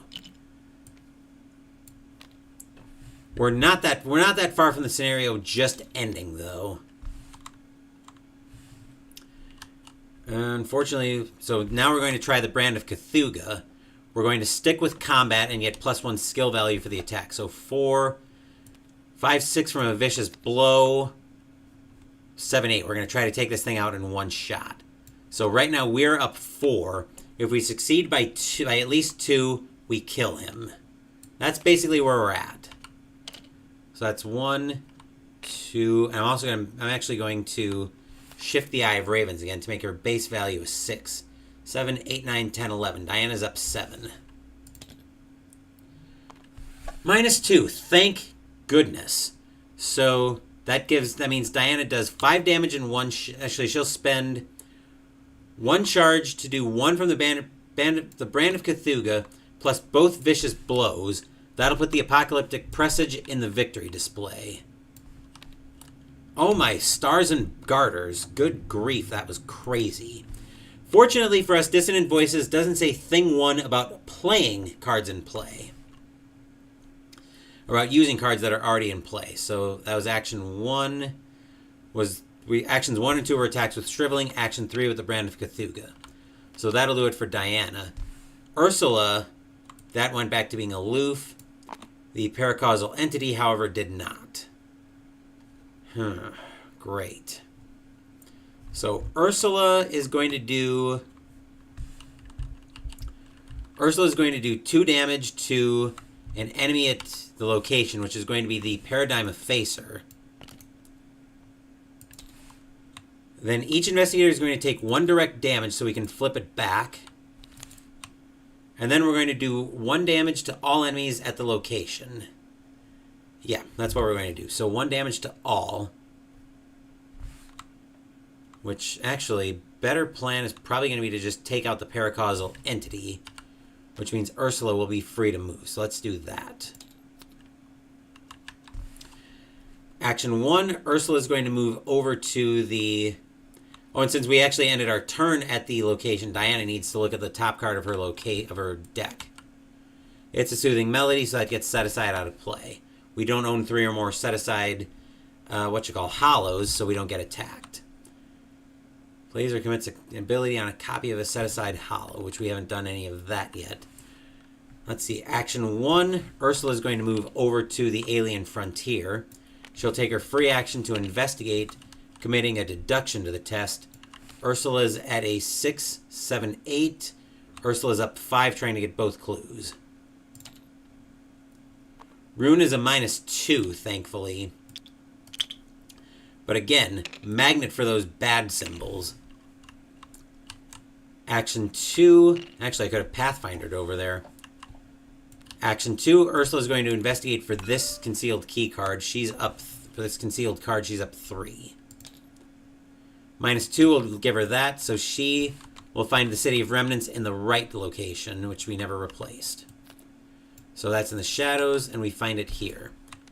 If it's the right position, Ursula takes a horror, which she will be able to do. Alright, then she'll move over there, which we'll deal with that here in a second. We'll get the decoys ready.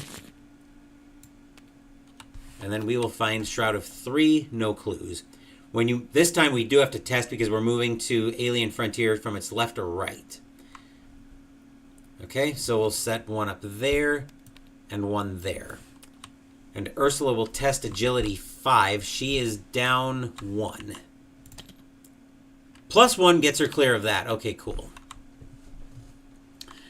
Alright, then Ursula at a Shroud of 3 is going to investigate this concealed mini card trying to move above. Ursula is up 3. That's a rune, which is another -2, so we get that concealed card. And we find it's the City of Remnants in the right position. So now that goes here. If the location's in the right, take another horror. Ursula will move up there and find. Increase the difficulty to fight or evade each concealed card at Rambling Route by 2. It's the same thing we've got over on the other side. And then we've got our cards. I just need one decoy. We'll go one there, one to the right. And that'll do it for Ursula. That'll do it for the investigation phase. Enemy phase, the Paradigm Effacer's already got Diana, as does the Otherworldly Mimic. So now we will do upkeep. Diana finds a machete that is way the frick late to the party. Which we'll probably play that just so we don't have arcane slot pressure. +1 combat, if the attacked enemy is the only enemy engaged, deal +1 damage. Ursula will then draw a shortcut that we can attach to a location. Okay, and then at the end of the round, both copies of Dissonant Voices go away. Mythos phase, we are advancing. Let's see here. Transdimensional shock. A peal of thunder resounds across dimensions. In the deep recesses of your mind, the building pressure of infinite forgotten worlds crushes your every sense. Your keys, surging with paradimensional energy, rattle and hum in your hands. Without them, you could scarcely withstand the strain of this realm. Flip each decoy over, shuffle all concealed mini-cards in play, then place them at random in the positions they were in. I'm never going to remember that. So, let's see. So I need to note here. So we were... Alright, I wish I could put down a mark... Actually, I have an idea. I know how I can do this. I've got a cast token here I can copy, so... So everything I'm marking with a chaos token is where a decoy is going to need to end back up. And I'll leave one of them at one of the locations just to make that a little bit easier on me as well.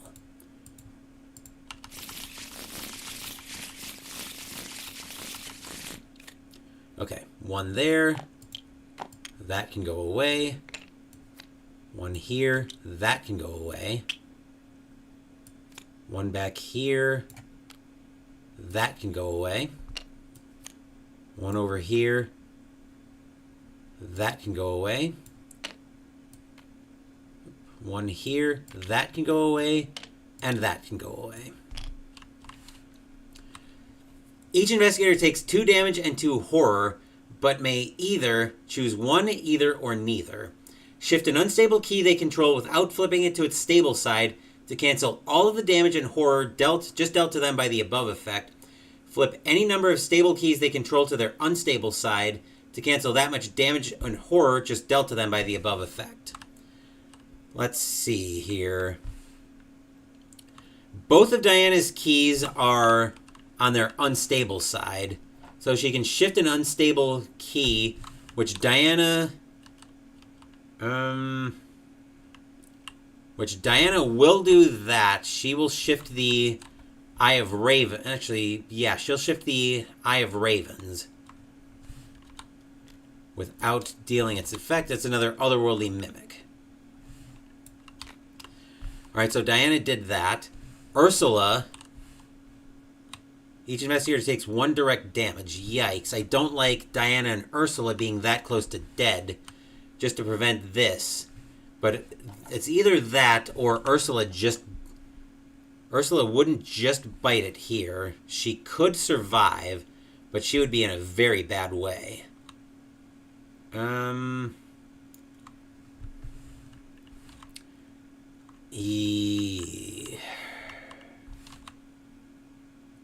Shift an unstable key they control.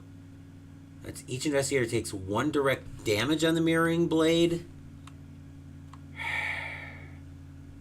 Yeah, I think we have to. Because otherwise Ursula just bites it. And then on Act 3, Agenda 3, running red. 7 doom to advance that. Oh, fantastic. Well, I think I know how this is ending up. Alright, so that was in the Mythos phase. And after an event is played, I don't think I've been playing any events. So Diana will draw. Secrets lost. Test Will 3. For each point you fail by, choose a non-weakness card in your hand and set it aside out of play as a hollow. If you succeed by 2 or more, you may take 1 horror to choose a set-aside hollow and add it to its owner's hand. I don't think we're going to be taking the horror, and Diana is going to have to test that. She's up 1. Elder Sign is +1. +2, you may choose a card beneath Diana and add it to your hand. We're going to take Dark Insight. I could really use a cancel here. So that does let us succeed by 2 or more, but Diana can't afford to take any horror, so she's going to have to let the effect go. Ursula will draw another memory variant. Delightful. Which I just realized that actually blanks Diana something fierce. So now we're into the investigation phase. Ugh. Now that everything's been reset effectively...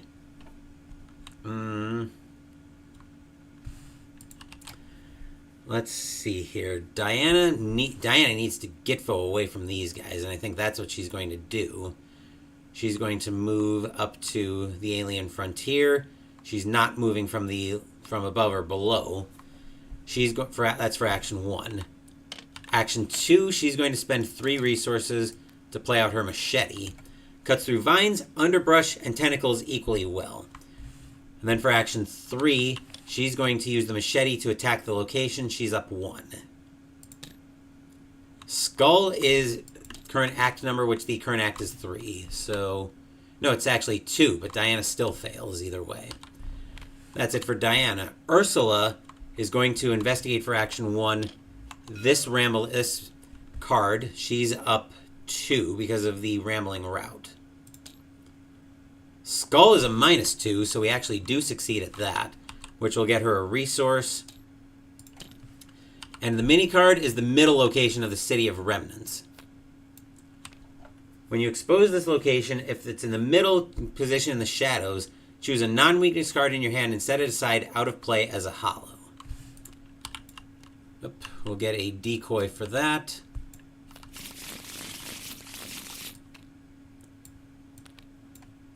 And Ursula will find, let's see, 1, and we can't make a connection here anymore. So actually, I think we need to do something about that.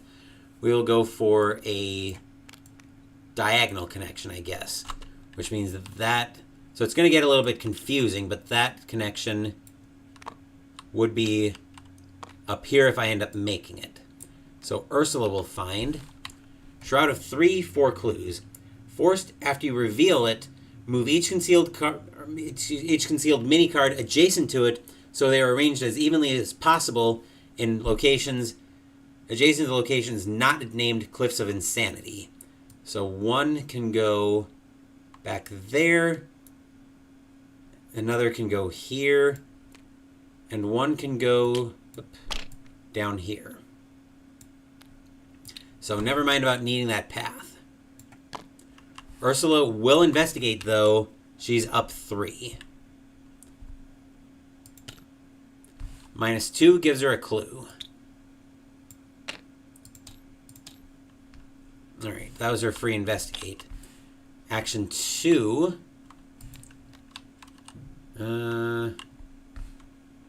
Let's see, action 2 for Ursula. We are very much in a bad way here. Action 2, I think, is going to be to move back. No, I want them together, so I'm going to move Ursula over to Diana. And then action 3, she's going to investigate the last concealed mini card. Ursula's up 3. That's an Elder Sign, but she's not going to move. She'll be moved by the effect on the... She's not going to move again because she's already going to be probably moved if this is a good card. So, resource for Ursula, and it's a decoy. So, never mind about Ursula being moved. Diana's turn. Actually, that's it for Diana. That's it for the investigation phase. Enemy phase, the otherworldly mimics both move in, along with the Paradigm Effacer. But no attacks happen, so now we do upkeep. Diana will find a soothing melody. That could be useful. Ursula will draw.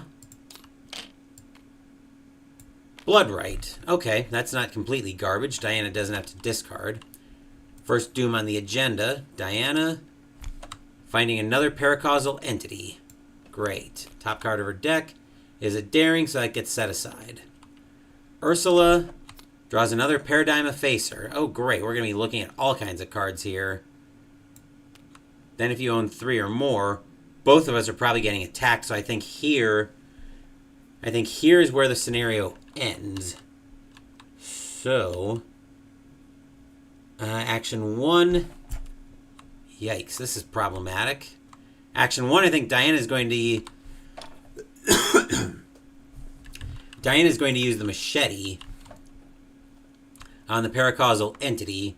She's at a 4 to a 3. She's up 1. She'll commit Hypnotic Gaze to go up 2.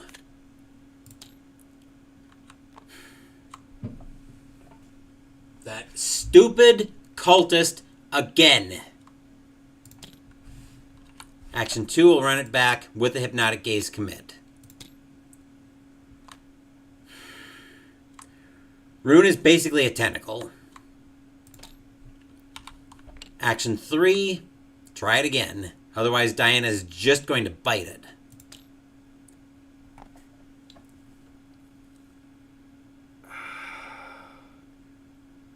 Actually, I think we may just be biting it here anyway momentarily. Even if Ursula engages the paracausal entity away, she's going to have some of her posse soak damage, most likely. Unless it's Bloodright to kill that thing, which is not a terrible idea.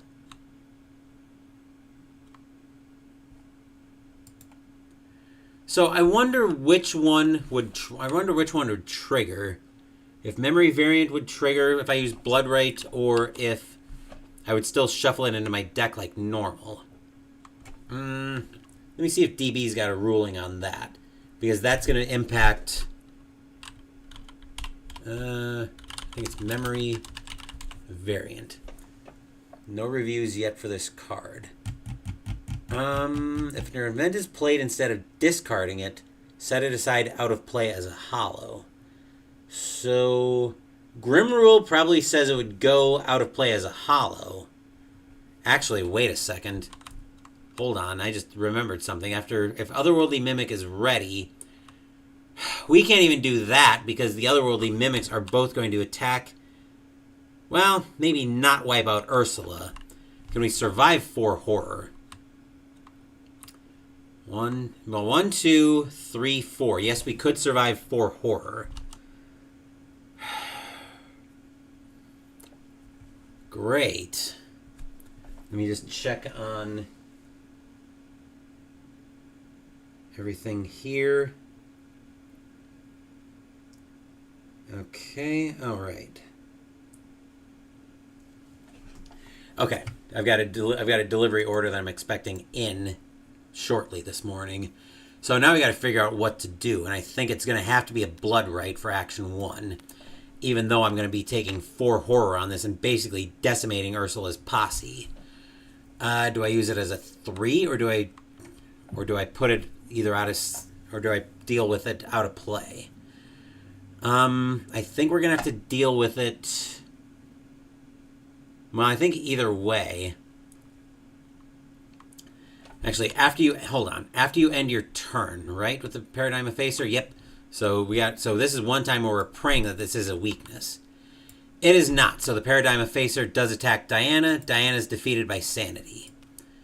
So that's it for Diana, and the paracausal entity goes to Ursula. Now when it engages her, we have to look at the top card of her deck. So it's a magnifying glass, which gets set aside out of play as a hollow. Because of course it does. And now Ursula is going to have to... Actually, both of those... Well, one of them, it doesn't really matter. So Diana's already defeated by Sanity. Ursula, I think, is going to have to just kill this paracausal entity. So 2 cards. Jake Williams.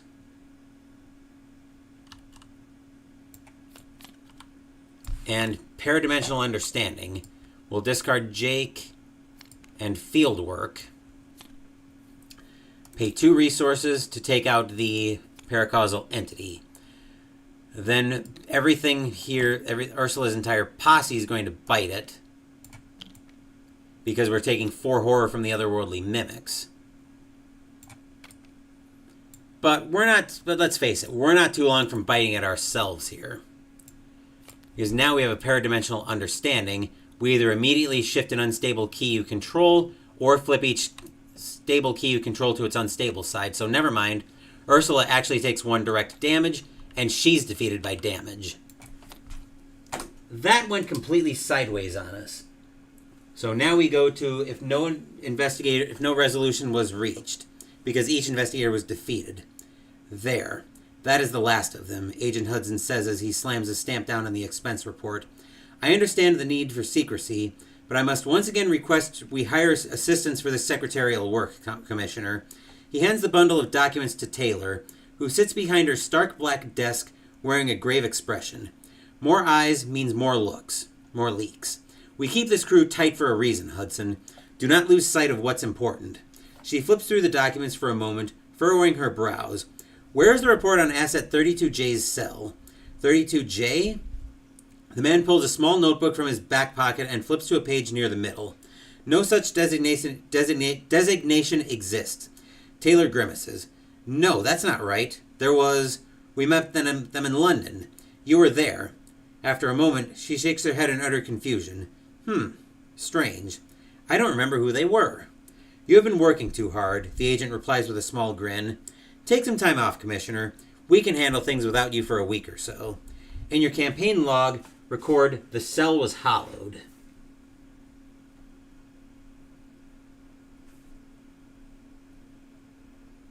The investigators lose the campaign.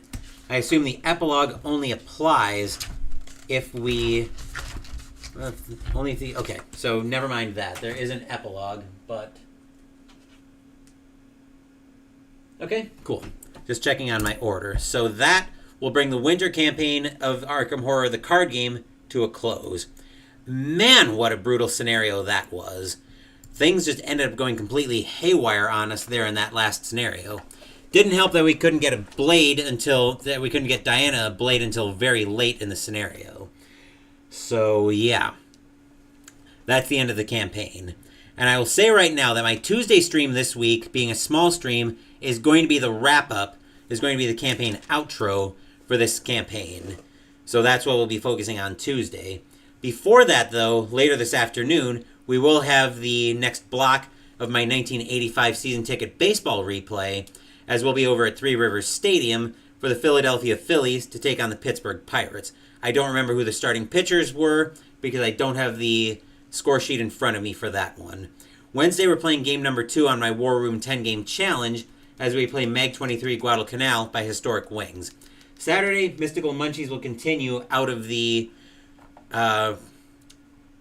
Recipes from the World of Tolkien cookbook with the side strawberry and lavender shortcakes. My memory almost got hollowed for a second there, but I finally figured it out. Next week, we will be continuing my 1985 replay in season ticket baseball. Thank you for watching the video. Please give the video a thumbs up and subscribe to the channel. Be sure to turn on notifications so you get my content. Be well, stay safe, take care of yourselves and your loved ones, and I'll be back with more videos in the future.